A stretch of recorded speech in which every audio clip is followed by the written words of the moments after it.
We all love a winter break, myself included. It's a time to relax and reset and spend time with family. But for the students in our lives, could this time off mean maybe losing a little bit of a step in their learning?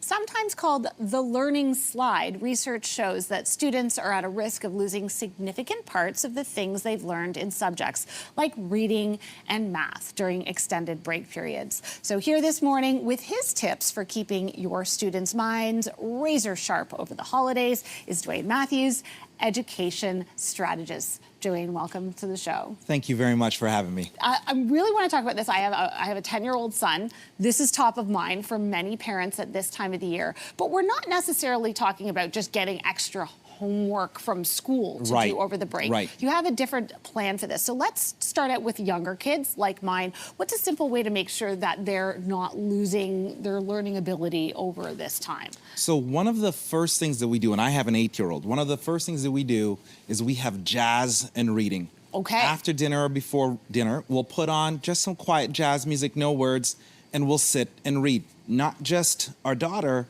but the adults as well. We all sit down. We have books in my house. I put books everywhere. So she sees them. She sees her book. She sees my books. And we sit and we read quietly together. It's a really nice time for her to cozy up under dad. And we go through our books together for about 20, 30 minutes. I love that this is an experience that you all do together, because it's one thing to say, go read to your kids, but then them not seeing you doing it yourself. Modeling that behavior is super important. Why the jazz music?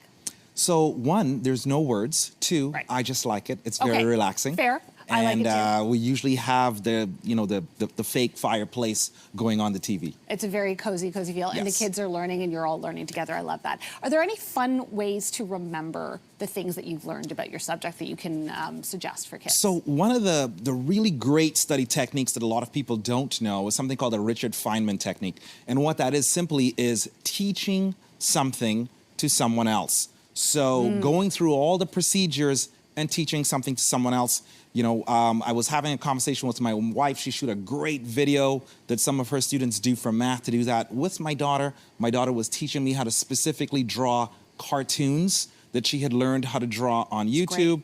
But going through all of the specific steps, that's hers on the left, mine's on the right. She's a little bit more advanced than me, but she took me through the whole thing, and talking through that is really helpful. And I think that makes sense. It helps retain that knowledge. And it also, I'm assuming, kind of boosts confidence and gives presentation skills, which are all really important in school. 100%. Her having to teach me something is quite an experience. We spend a lot of time talking at kids, and to have them say, you know, I have something that's really important that you need to learn is a great way to boost self-efficacy. I really, really like that. When we talk about older students especially, maybe our teens, maybe even pre-teens, look, online life, it's there, it's part of us, but is there anything that we can do to sort of help get them away from their phones if they have them at this time of the year, especially to connect with family, but also for learning opportunities? So this is a very big thing at my house right now. I have an 8-year-old, but I have a 16-year-old. Okay. And so what we do, as we have family get-togethers and friends over, we tell everybody, all the kids, leave the phones in the car. Okay. And so they come in, we put lots of games out. They have to sort themselves out, get into the games, and slowly but surely go through that uncomfortable feeling of, I don't know, maybe speaking to someone else. And this has been a radical and very welcomed activity in our house over our last few parties, and we're definitely going to drive that. But that's a big piece, is being able to have those social connections. I really love board games for the problem-solving aspect of it, also, and that sort of togetherness and interacting with your family and your friends. Yes. I think they're really important. Are there any helpful daily practices that we can suggest for teens over the break? So the last thing, and this is something that I modeled for myself as well, I call it the 7-hour rule.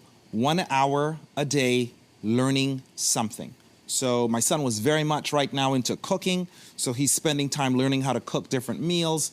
I'm very much into quantum. I saw there's a special on quantum computing.